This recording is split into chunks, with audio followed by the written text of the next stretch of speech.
Recently, I've built the Iris Split keyboard and the Dilly 30% board, which are both super interesting DIY kits from Keebio. I don't want to be so preachy, but I really do love the range of PCBs they offer, as they give me a base to build keyboards from. So today we're going to check out the Viterbi 70% split ortholinear mechanical keyboard. Alright, so here we have the Viterbi PCBs, and this is all I ordered from them, but you can get plates, cases, and other accessories from them as well. This is a split keyboard, so we have a pair of bare PCBs which are identically the same, as the components can be soldered to either side.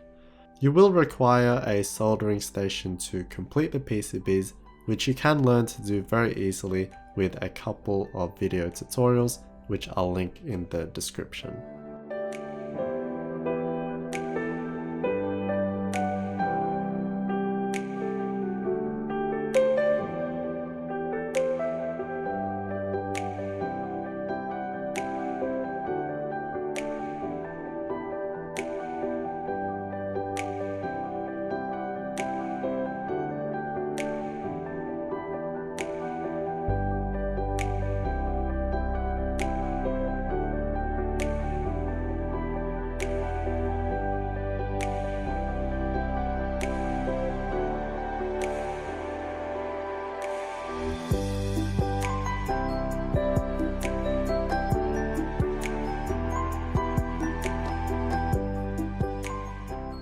I forgot to do it here, but make sure you put in the headers of the Pro Micro in before the key switches, but do not solder the actual Pro Micro until the very end. I've hand cut a plate before and it's the absolute worst thing to do, so I got some 3mm acrylic plates cut by my friend Laser Ninja. Keebio do sell plates of course, but I made a few changes to mine using the plate files that they have on GitHub. I basically just gave more room for some bezel, as normally there is none. For the actual case, I'm using the same old polycarbonate sheets that I've been using for my other handmade cases.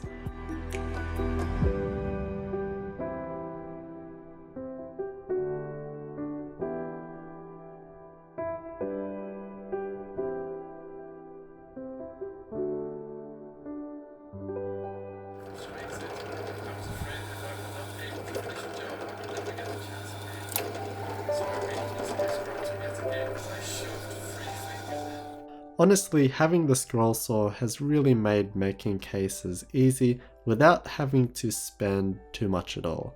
As you may have seen, I've already made the Pain 27 and the Dilly using the scroll saw, and I love it. Although it's still all pretty much freehand, as you're just following lines, so you still have to do a lot of fixing up and checking to make sure things line up and fit. And then of course sanding and filing up at the end of it.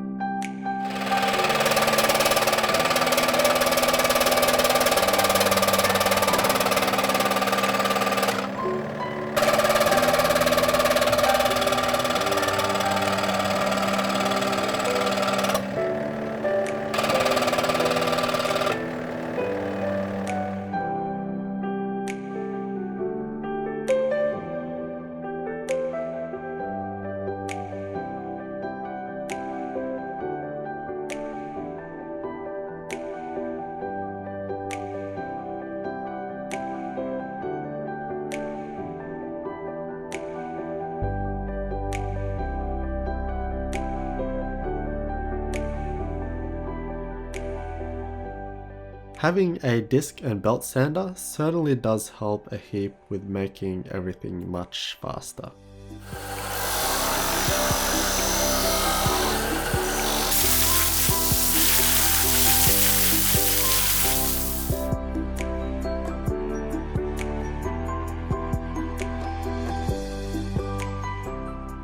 With all the equaling out, I ended up with about 11mm bezels, so I'm pretty happy with that. Priming the case is super important as it helps the paint to stick to the case, but more importantly, it helps fill in all the gaps and scratches. The worse it is, the more times you'll have to prime and sand. The person I'm building this for wanted the case to be a nice simple white. With painting, patience is the number one thing. You just gotta be patient as a mistake can bring you back an hour or sometimes a day, so just take your time. For the key switches, we have Alias Silence. These are 70g ones and are tactile switches, and like other silent switches, these have the little dampeners on the stem to of course dampen the sound.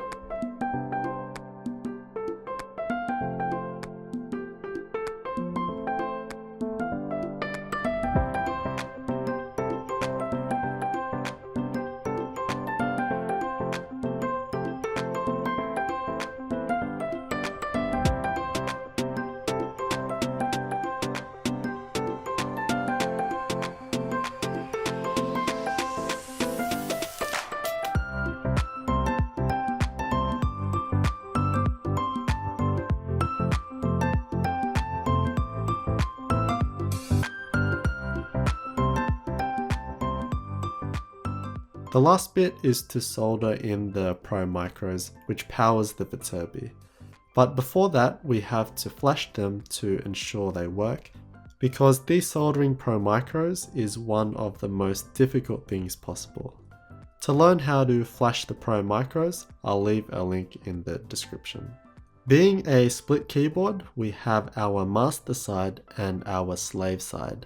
So my left PCB will be my master, and we'll have the Pro Micro with the components facing down. And the right side will be my slave with the Pro Micro facing the other way. The keycaps I have here are just a temporary set until the owner gets the actual set he wants. For now, we got this completely 1U DSA key set in white and blue. And to finish it off, just a little surprise for you.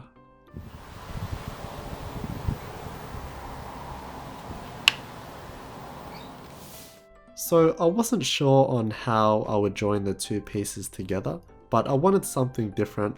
There wasn't a whole lot of space in the bezels, so I got these 5mm neodymium magnets which fit nicely into the corners instead of using screws.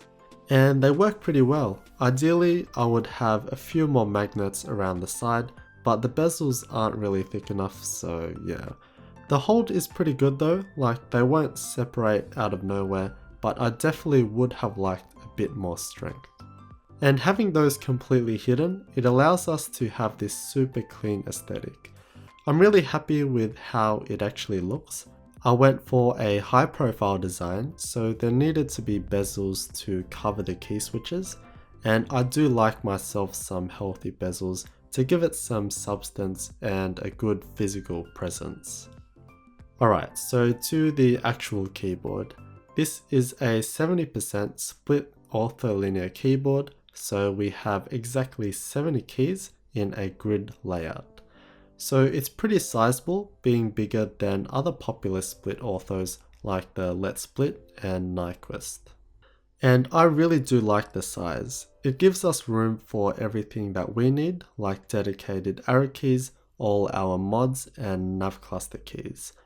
We can also have 2U keys in the corners here, but we opted to just go with all 1U keys. So it actually wasn't that difficult to use for me since I wasn't really using any layers because we have everything I really need. It's only the ortholinear nature that I had to adapt to as always, but honestly after a few hours of use it's not so bad. The 70g alias key switches were fun to play with as well. I do like silent key switches with their dampened feel and of course quiet output. The tactile bump is pretty decent as well, being quite smooth and prominent. The only other silent tactile I've had proper experience with are the Xylants, and it's always difficult to compare them without being side to side, Plus the case and plate always makes a big difference to both the feel and sound because they're still quite audible in this.